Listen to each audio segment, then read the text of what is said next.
Okay, last time now the pastry's come out of the fridge. I found where the join is from where it's been folded last time. I turn it again a quarter of a turn round. Now I'm going to now roll this pastry out. What I'm aiming to do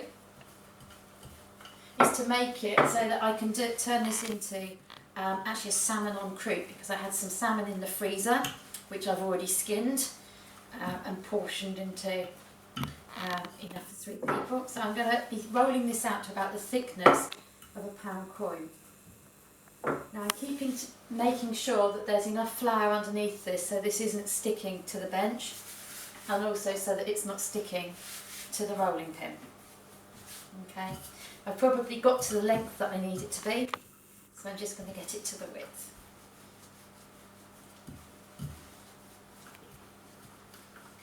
The thickness of a pound coin for any of the recipes that Mrs. Green has given you. So I know on there she had something with jam, she had something with bacon and cheese, I think.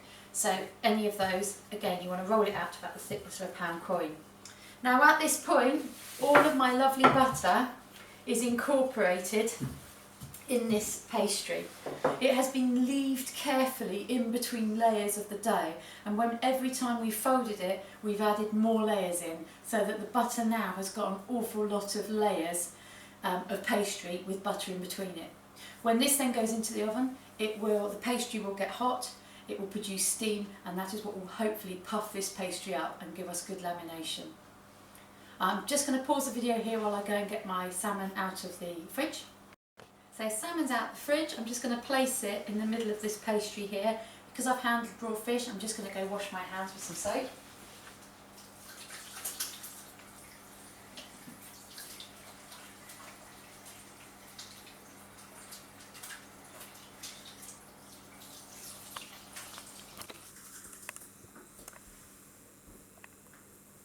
And at this point it would be really lovely if I had some watercress or some spinach to add to this, but I don't. And at the moment we obviously can't go out shopping to get everything you need just because. So I'm working with what I've got and adapting the recipe, which might be what you have to do with any of the recipes that you're going to use this pastry and turn into. So salmon I'm going to put in the middle of the pastry. I've got some soft cheese here, like a Philadelphia type cheese, and I've put in some dried herbs. I've got some dill there which I've put in. Like I say, if I had some spinach or watercress, fresh leaves, I would just put them on top as well. But I'm going to put this soft cheese, there's probably about 3 tablespoons of soft cheese and dill mix. I'm going to put that on top of the salmon. You could, if you wanted to, cut the salmon in half, this way, and then put the 2 parts on top of each other, and then everybody would get a part of the salmon, but I'm not doing that. I'm going to spread this over the top of the salmon just with the back of the spoon,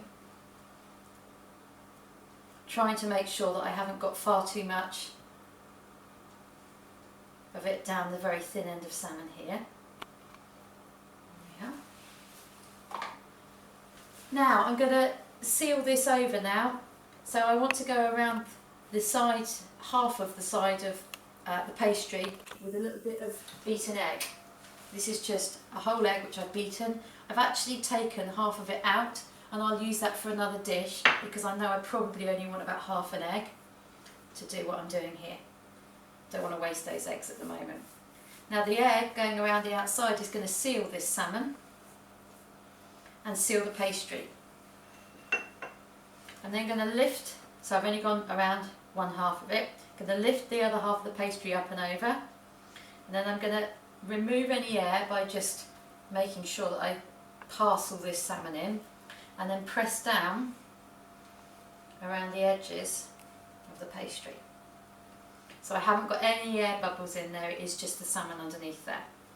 Now I can then trim around the outside of this to neaten it up. Obviously you can use any of the pastry if you haven't touched it with the raw fish to do other things with, but you won't be able to re-roll it very easily because you'll lose all the layers that you've spent a long time working to get. Now one thing you could do as a finishing technique on this is to take a fork and to go around the edges, pressing down with the fork to give it a nice pattern. I've left a little bit more pastry on the end that's nearest me.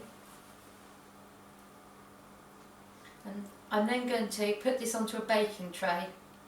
Now, because the salmon might have quite a lot of, when it cooks, release quite a lot of liquid, I put a little bit of baking paper onto the tray. You may not need that. Obviously, if this is going to go into an oven that is gas, you need to make sure you've trimmed it down carefully. Then you lift your pastry up and onto the baking tray. I'm then going to take my, get rid of some of that excess flour on the top there. I'm going to take my beaten egg and just glaze this over the top. If you wanted to, you could decorate this using a little bit of your excess pastry. Maybe do a little fish to go on the top. But remember, you don't want this to be too thick in places of pastry, otherwise that pastry will be uncooked when it comes out of the oven when everything else is cooked. Now we're looking to get this fish cooked in the oven and the pastry cooked. Now the website that I took this from suggested that this gets cooked for, and I'm going to have a little look at this bit because I can't remember, 200 degrees or gas mark 7 for 20 minutes. 200 degrees is a fan oven, so if you've got a non-fan oven it would be a little bit warmer than that. And then it says for 20 minutes and then turn it down to 160 fan or gas mark 4. Now the only thing I would say to you is this, that this was to do 2 thicknesses of salmon, so the salmon fillet cut in half and put on top of each other. Because the salmon is only half the thickness, it may not take quite that long. You're then going to take it out the oven. You want to check that the salmon is cooked all the way through when you cut it in half or when you cut it up, and hopefully your pastry will be cooked too. There we go, that's going to go into the oven now, and that's flaky pastry made. Similar process for the puff, just ever so slightly different at this start, but the turns would be exactly the same for you to do, and then turning it into a final dish. I hope you get on well making your pastry, and send us some pictures. Thanks ever so much. Right, I'm on there.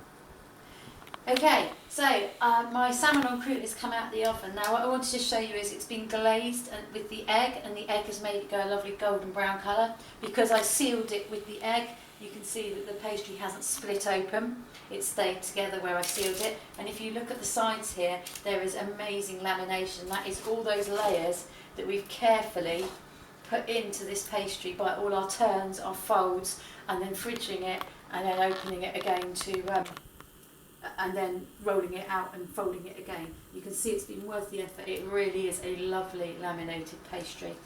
This is salmon en croute, so I'm just going to cut it down the middle for you to show you that the pastry is hopefully cooked and that the salmon is hopefully cooked. Well, I can feel the pastry's cooked because it's had to clunk its way through the bottom. So I can see that pastry is nicely cooked, and the salmon I can see is cooked in the middle. It has changed from being a orangey colour to being a much lighter shade of pink. Here you go, salmon en croute, flaky pastry. Well done.